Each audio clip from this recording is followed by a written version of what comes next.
Bonsoir à tous, bienvenue à la grande édition du journal sur Equinox Télévision. À la une de cette édition, Faustin Archange Touadéra, officiellement président de la République centrafricaine. Il a prêté serment ce jour à Bangui. Dans son discours d'investiture, il a mis en garde les hommes politiques qui complotent avec les groupes armés rebelles pour la déstabilisation du pays. Et parmi les invités de marque, le Premier ministre Tif Joseph Dion Ngouté, représentant personnel du chef de l'État. Écho de cette cérémonie d'investiture à Bangui, c'est avec nos envoyés spéciaux.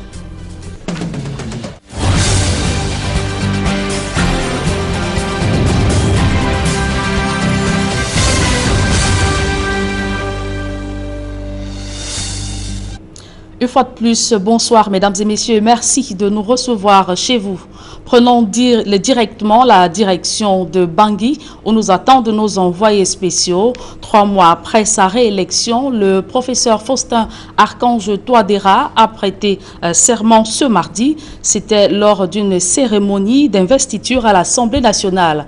Une occasion pour lui d'œuvrer ou de mettre l'accent sur le développement économique de son pays. On voit tout cela dans ce reportage de nos envoyés spéciaux, Cédric Noufélé et Eric Ouattat. La Centrafrique vit désormais l'ère d'un nouveau quinquennat placé sous un leadership visionnaire en vue de sa transformation nationale. C'est dans cet esprit que le professeur Faustin Archange Touadéra, réélu à la tête du pays, fait son entrée à l'hémicycle de l'Assemblée nationale.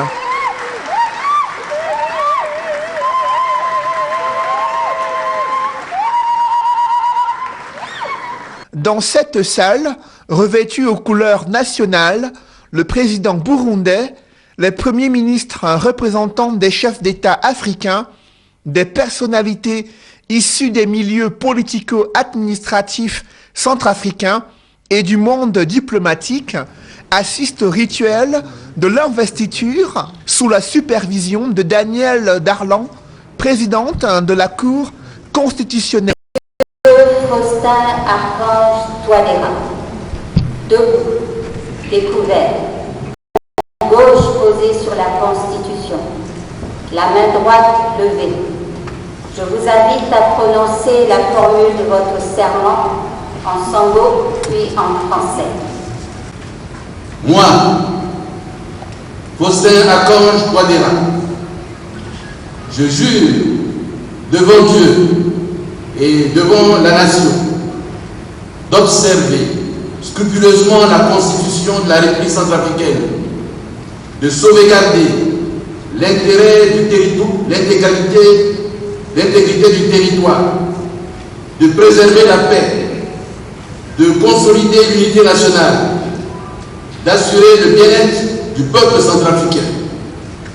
Monsieur Faustin Archange Touadéra, la Cour vous déclare désormais installé dans vos fonctions de président de la République, chef de l'État.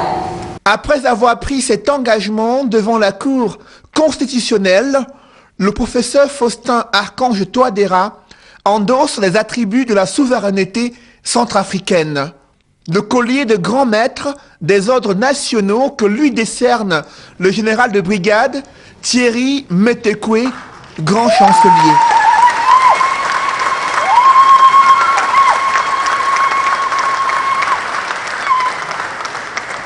Ensuite, le président centrafricain reçoit un autre emblème de l'État pour matérialiser le pouvoir de la magistrature suprême. Il s'agit du drapeau arraché aux mains du chef d'état-major de l'armée centrafricaine. Un instant solennel suivi de l'hymne national entonné à l'hémicycle.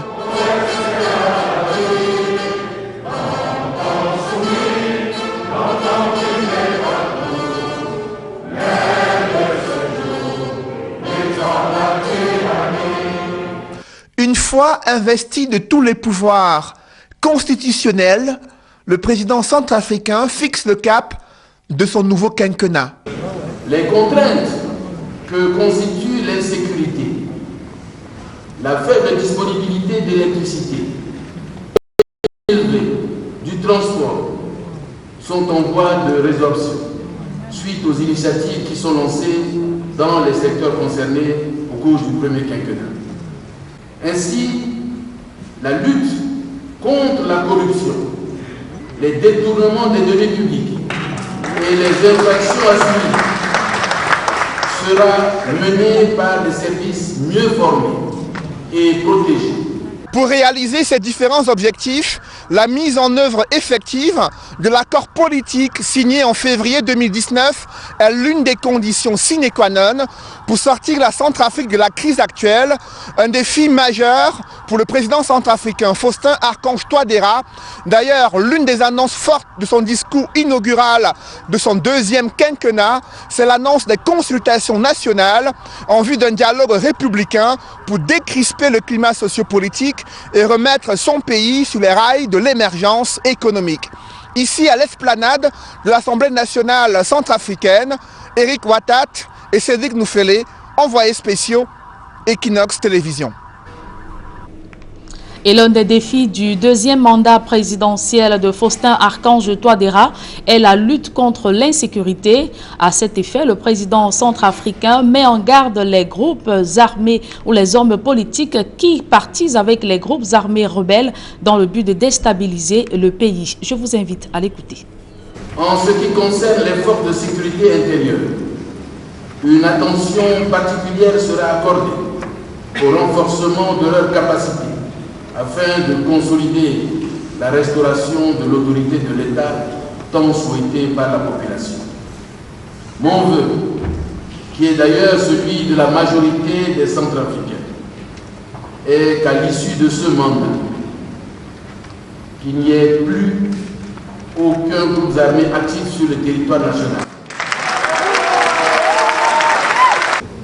Mes chers compatriotes, les atrocités et les humiliations subies pendant plusieurs années de conflits fratricides doivent nous inciter à nous fixer des lignes rouges communes. La ligne rouge qui me paraît la plus importante est l'impunité zéro.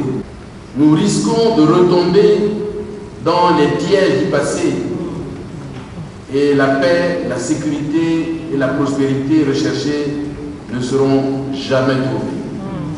C'est pourquoi la lutte contre l'impunité sera la colonne vertébrale de mon nouveau quinquennat. À cet effet, j'engagerai le gouvernement à mener une réforme profonde de la justice afin de régler le problème de la lourdeur des procédures qui assure une impunité de fait aux auteurs des crimes de sang et de crimes. Nous ne laisserons plus certains politiciens en mal de légitimité qui privilégient leurs intérêts personnels et maintenir le peuple dans des souffrances indicibles sous divers prétextes. Je dois rappeler que le cas de l'impunité systématique des bourreaux du peuple centrafricain a sonné. Et à la suite du président Faustin Archange Touadéra, je vous invite à suivre la réaction du ministre centrafricain, conseiller spécial du chef de l'État en charge des investissements. Il livre ses impressions au terme de la cérémonie d'investiture. Ce fut un très grand moment, un grand rendez-vous de la démocratie qu'il faut vivre et apprécier avec beaucoup d'humilité. Le peuple centrafricain, une fois de plus, l'a manifesté aujourd'hui et on s'inscrit tous dans cette dynamique-là. Nous avons été freinés durant le premier mandat par des fauteurs de troubles, les ennemis de la paix, et nous nous réorganisons pour pouvoir relancer l'économie centrafricaine au courant de ce mandat. Et durant cette cérémonie d'investiture, l'ambassadeur de la Fédération de Russie a été fortement acclamé. Le peuple apprécie les efforts déployés par Moscou pour mettre en déroute les bandes armées qui visent à déstabiliser le pays. On voit tout cela dans ce reportage de nos envoyés spéciaux Carlos Minoué et Serge Aloto. Il a failli ravir la vedette à la star du jour. Lui, c'est Vladimir Titorenko. L'ambassadeur de la Fédération de Russie en République centrafricaine est très apprécié. Ici, la preuve.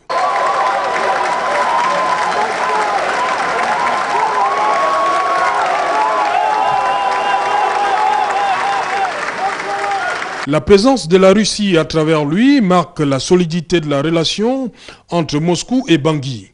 Dans son combat contre les groupes armés, Faustin Archange Touadéra mise sur son alliance avec Moscou.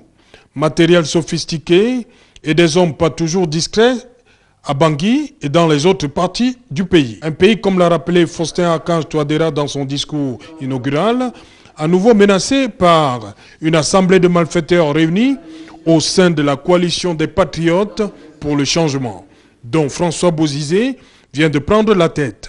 L'ancien président déposé en 2013 par Michel Dotodja et dont la candidature à la présidentielle 2020 a été rejetée, refuse toujours de reconnaître le pouvoir de Touadéra, contrairement à certains anciens chefs d'État présents à cette cérémonie.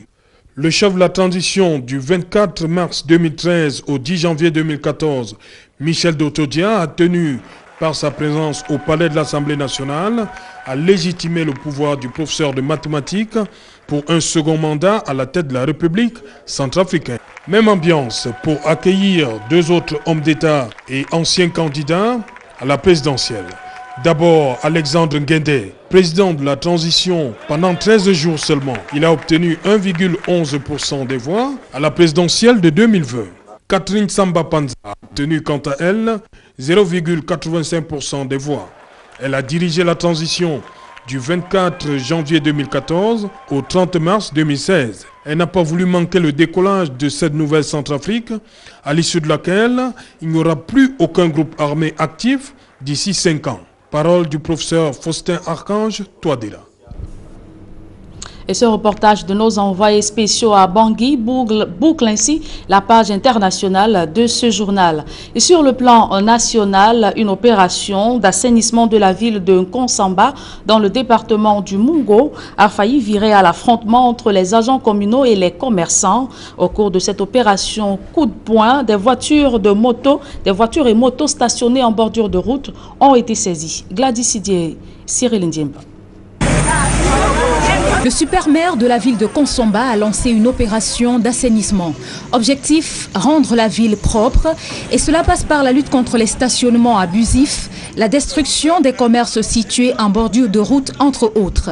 Sauf que cette décision ne rencontre pas l'assentiment de tous les usagers et commerçants. On est trop fâchés parce que le problème est qu'il n'y a pas de panneau, il n'y a pas de traçage. Ça, c'est vraiment chercher de l'argent. Ici, un véhicule qui était sur le point d'être embarqué ne le sera finalement pas. Les populations s'y étant farouchement opposées.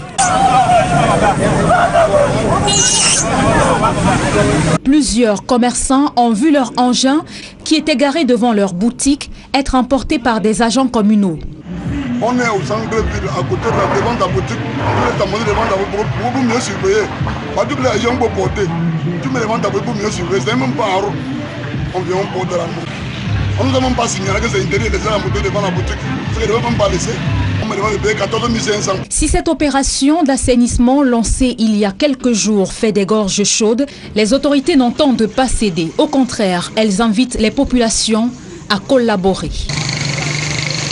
Évoquons à présent ce mouvement d'humeur des employés, des retraités au bureau de perception en Ngouaekele. Ils dénoncent le non-paiement de leurs droits sociaux. Partis de l'arrière-pays pour la plupart pour allier Yaoundé, ils n'ont aucune nouvelle sur le non-paiement de leurs droits depuis vendredi dernier.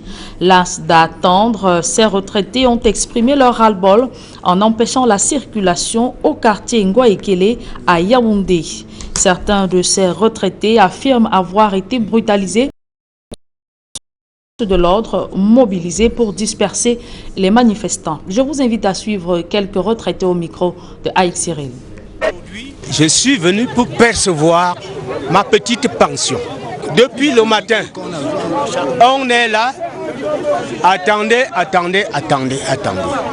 Et il y a nos collègues qui sont venus depuis jeudi dernier, qui sont là toujours pour attendre. On attend donc pourquoi? Est-ce que le retraité est celui-là qui est chiffonné au Cameroun? Vendredi, on a commencé à payer les bons à 12h30.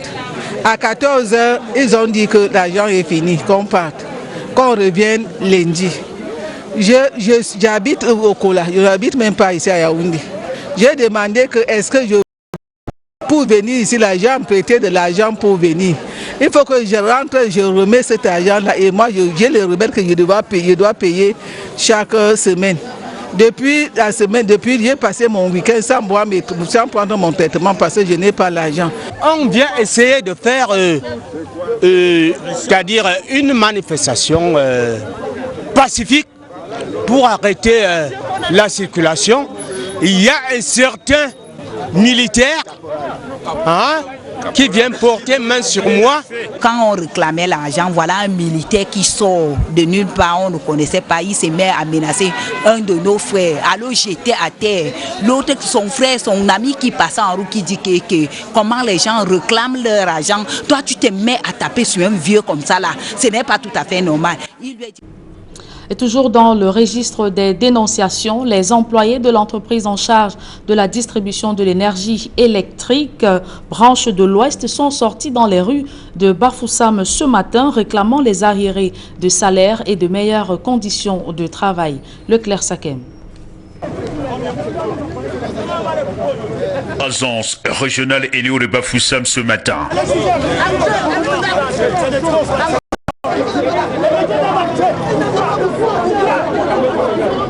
Les employés sont tous à boire. L'entrée principale a été prise d'assaut par les agents, exaspérés par les conditions du travail qu'ils jugent insoutenables. J'ai un contrat à durée indéterminée. Une entreprise, on dit qu'il y a notre prestataire qui est arrivé. Donc notre prestataire vient, l'ancien prestataire vous laisse tomber. Parce qu'il soit disant que non, vous allez aller gérer 5 ans de travail et puis un CDI avec 6 mois d'arrêt de salaire. Est-ce que c'est normal ça? Finalement, on venait où dans ce pays? Non, non, non.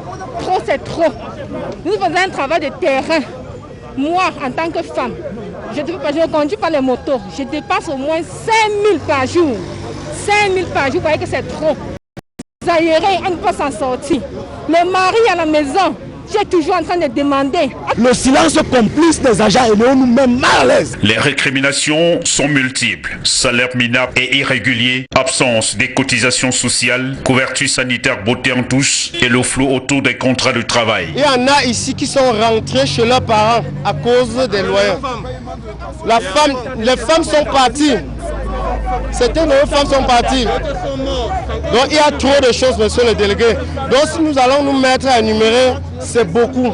Et la maltraitance au niveau, lorsque vous parlez des EPI, lorsque vous dites je travaille à une distance à plus de 25 km, vous demandez à votre emploi, il vous dit mets le carburant, tu viens me rendre compte.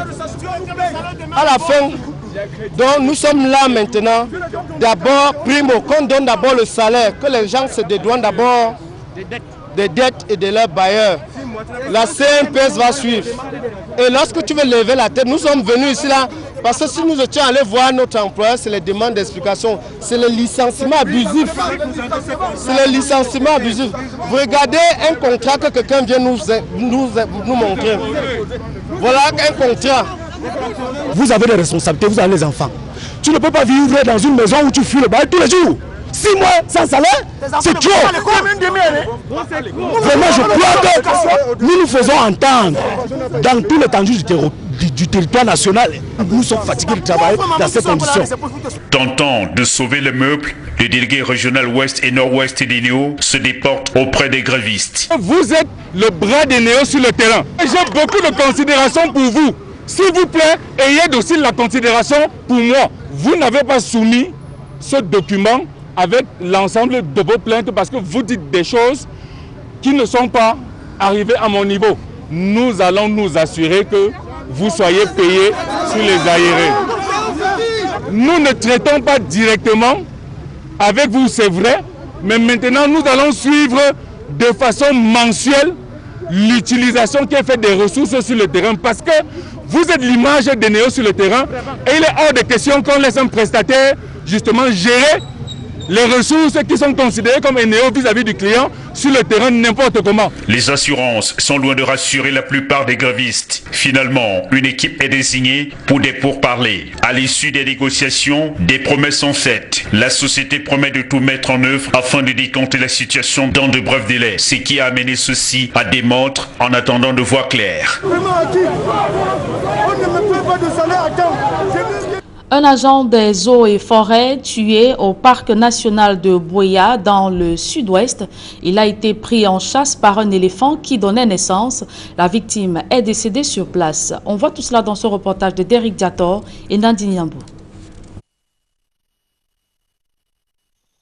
C'est ici, sur la route du parc national du Mont Cameroun de Buea, dans la région du sud-ouest, qu'une éléphante en furie s'est violemment attaquée à un éco-garde dans la journée du dimanche 28 mars 2021 en lui ôtant la vie. D'après un communiqué du délégué régional des forêts et de la faune, la victime effectuait une mission de biomonitoring lorsqu'elle a été prise à partie par un groupe de mammifères. Et selon ses collègues, le nommé Henri Tchaou se serait trop rapproché du pachyderme qui est en train de mettre bas. C'est se sentant menacé que l'animal va bondir sur lui. Après 24 heures de recherche, la dépouille de ce technicien assistant de forêt va finalement être retrouvée et ramenée au centre-ville de Buea et laissant sans voix les membres de sa famille, restés sans nouvelles de lui depuis des jours. Autour du parc national du Mont Cameroun, la sécurité a été renforcée. La ville de Buea est confrontée ces dernières semaines à des attaques fréquentes des éléphants. Et il y a quelques jours encore, des éléphants ont détruit des plantations au pied du Mont Cameroun, ce qui va pousser les chefs traditionnels à effectuer des rites pour repousser ces animaux qui sèment la terreur. Le parc national du Mont Cameroun s'étend de la forêt dense jusqu'à la savane. Bâti sur une superficie de plus de 58 000 hectares, il regorge plusieurs espèces, dont les chimpanzés, des éléphants et plus de 200 espèces d'oiseaux.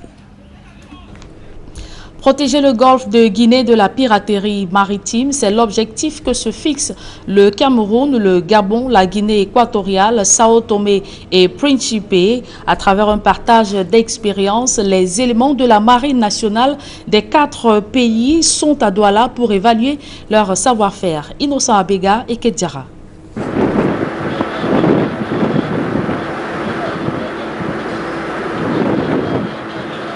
Des forces spéciales en plein exercice de protection du golfe de Guinée.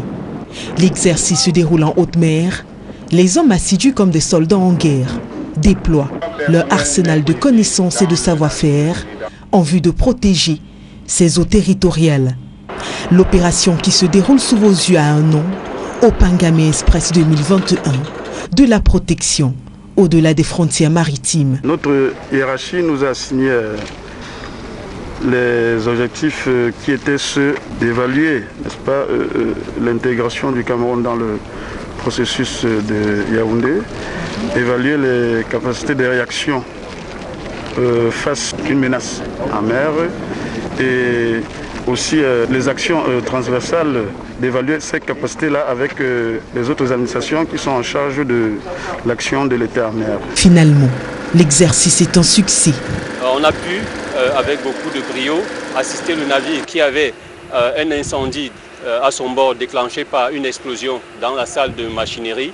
Et dans le cadre de la lutte contre la pollution, il y a un navire qui a heurté une barge de Perenco avec un déversement, s'en est suivi un déversement d'hydrocarbures d'environ 5 à 10 tonnes en mer. Et la Marine nationale, à partir de ses moyens, a réussi à confiner. S'il ne s'agissait là que d'une mise en bouche, il faut dire que ces hommes sont formés pour pouvoir répondre à un besoin permanent, celui de la protection des eaux qui forment le golfe de Guinée, d'autant plus que celui-ci est la proie des pirates qui attaquent en haute mer.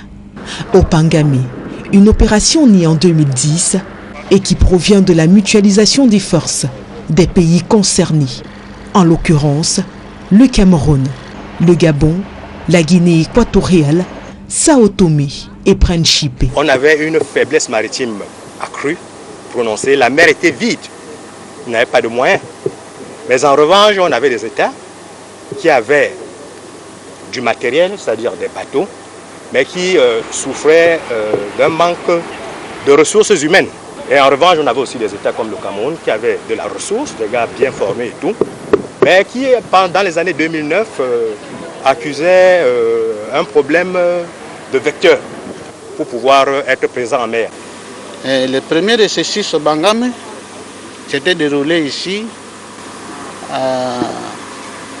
au Cameroun. Il y avait seulement 3 bateaux, un bateau de la marine camerounaise, un bateau de la Guinée équatoriale, un bateau gabonais en 2010. L'année dernière, l'exercice n'a pas pu se jouer pour des raisons de la maladie, la pandémie de la Covid-19. Mais cette pandémie n'a pas empêché que dans nos eaux, la piraterie continue à faire parler d'elle. C'est vrai que dans les eaux camerounaises, c'était assez calme, mais dans les eaux alentours, il y a eu beaucoup d'événements qui nous amènent à savoir qu'il n'y a pas de répit pour la lutte contre la piraterie maritime, la protection des intérêts de nos États. La réunion de clôture de ces exercices s'est déroulée à la base navale de Douala. Une clôture qu'a présidé le général de brigade aérienne, commandant de la 2e région militaire interarmée, Eba Benoît, ainsi que le général de brigade de la 2e région de gendarmerie, Tongue Elias. Au cours de celle-ci, les participants et autres méritants ont été récompensés. Renforcer les capacités opérationnelles des collectivités territoriales décentralisées en nouvelles technologies de l'information et de la communication. Les personnels des communes et mairies de villes du Sud sont à l'école de l'Antique, l'Agence nationale des technologies de l'information et de la communication. Il s'agit de les rendre performants et efficaces dans la célérité des prestations aux usagers. Roger Takala et Isabelle Carole Zouped. Appui à la décentralisation et à la gouvernance locale au moyen des technologies de l'information et de la communication. C'est autour de ce thème qu'ont porté les travaux des maires et personnels communaux des 29 communes du Sud pour renforcer leurs capacités en matière de TIC pour une meilleure gestion de leur territoire. Organisé par l'Agence nationale des technologies de l'information et de la communication, il s'est agi pour l'Antique, bras séculé des pouvoirs en matière de promotion et de suivi dans ce domaine, d'amener les participants à mieux s'approprier ces outils, surtout en cette période marquée par la crise sanitaire liée au coronavirus. Le maire est un homme politique, il faut qu'il communique. Donc la communication n'est pas seulement dans les médias traditionnels. L'objectif du séminaire est vraiment dans le développement des TIC dans les communes. Quand on va les présenter, les différents référentiels, il y a effectivement les référentiels en matière de sécurité des systèmes d'information. La numérisation des fichiers d'état civil, du processus de réalisation d'un système d'information sécurisé, l'élaboration d'un schéma directeur informatique d'une organisation, la gestion des mécanismes de recherche des financements et des procédures de passation des marchés publics en ligne sont autant de questions qui ont été évoquées au cours de ces travaux, au grand bonheur de tous. J'ai beaucoup appris parce qu'on nous a donné tous les renseignements possibles. D'après leurs enseignements, comprendre que la commune pouvait elle-même créer des projets pour essayer de résoudre certains problèmes. Bien que ces assises contribuent à renforcer l'appropriation des TIC au sein des différentes entités locales, il faut tout de même noter que c'est une action qui doit être associée à d'autres accompagnements structurels et infrastructurels dans les différentes communes pour mieux répondre aux besoins de la population afin d'améliorer considérablement leurs conditions de vie. Et avant de mettre un terme à cette édition, évoquons à présent le procès de la fonction publique camerounaise à Douala. Absentéisme, rallonge des procédures, tracasseries diverses, le lot des difficultés des usagers au cœur d'une visite du ministre de la fonction publique dans la capitale économique. Joseph Anderson Lé a également annoncé la tolérance zéro pour les agents de l'État indisciplinés. Nous y reviendrons dans nos prochaines tranches d'informations. Et cette note en sport, 6e et dernière journée des éliminatoires de la CAN 2022. Les Lions indomptables du Cameroun affrontent en ce moment les Guêpes du Rwanda. Les deux équipes jouent la 23e minute et le score est de 0 but partout pour l'instant.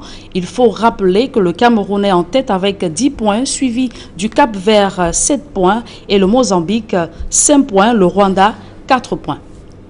Et c'est sur cette note que nous mettons un terme à cette édition du journal. Mesdames et messieurs, merci de l'avoir suivi. Retrouvez dans quelques instants Duval Fangwa pour la deuxième partie d'Equinoxe Soir. Duval.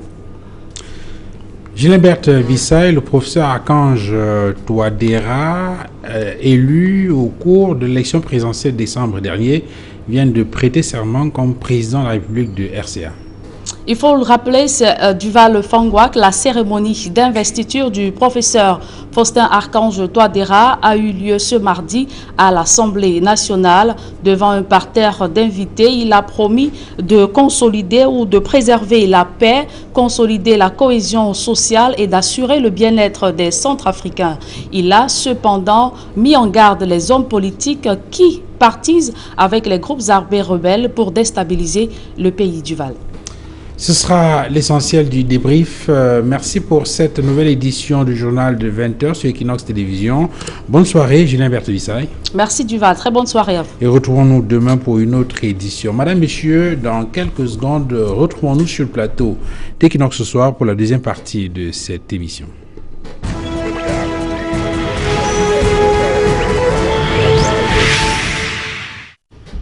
Pour le débrief sur le plateau d'Equinoxe ce soir, deuxième partie, nos invités, Georges Sémé, journaliste, Armand Rodolphe Diallo, journaliste, et bien sûr Raphaël Ndougou du Rassemblement démocratique du peuple camerounais, le RDPC, Faustine Zodjou du MRC. Raphaël Ndougou, c'est vous qui avez